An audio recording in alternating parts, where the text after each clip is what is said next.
les promeneuses. Au long de promenoirs qui s'ouvrent sur la nuit, balcons de fleurs, rampes de flammes, des femmes en deuil de leur âme entrecroisent leurs pas sans bruit.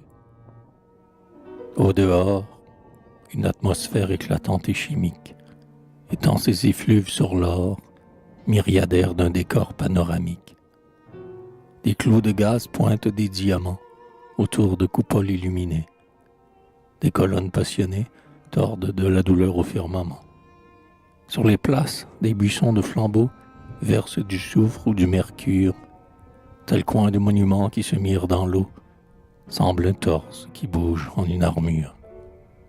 La ville est colossale et lui comme une mer.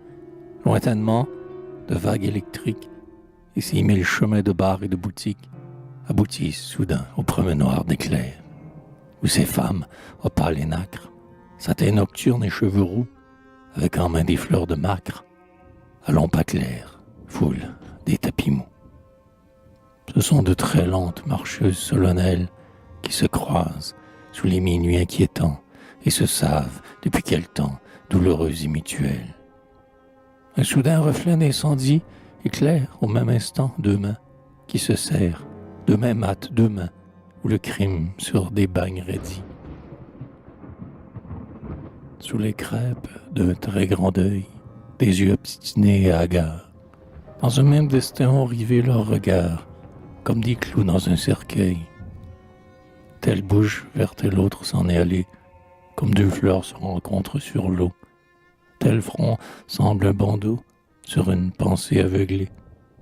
Telle attitude est pareille toujours, dans tels yeux nus rien ne tressaille, quoique le cœur ou le vice travaille, battent âprement ses tocsins sourds. Plancés dans les robes funèbres, voiles de pâles souliers d'or, et dont un serpent d'argent mord les longues tresses de ténèbres. Des hauts rouges de leur tourment, elles ont fait des diadèmes. J'en vois des veuves d'elles-mêmes qui se pleurent comme un amant. Quand leur rêve, la nuit, c'est seul, et qu'elles tiennent dans la main une âme et un bonheur humain, elles savent ce qu'elles veulent. Si leur peine devait finir un jour, elles en seraient plus tristes peut-être, qu'elles ne sont inconsolables d'être, celles du souterrain amour.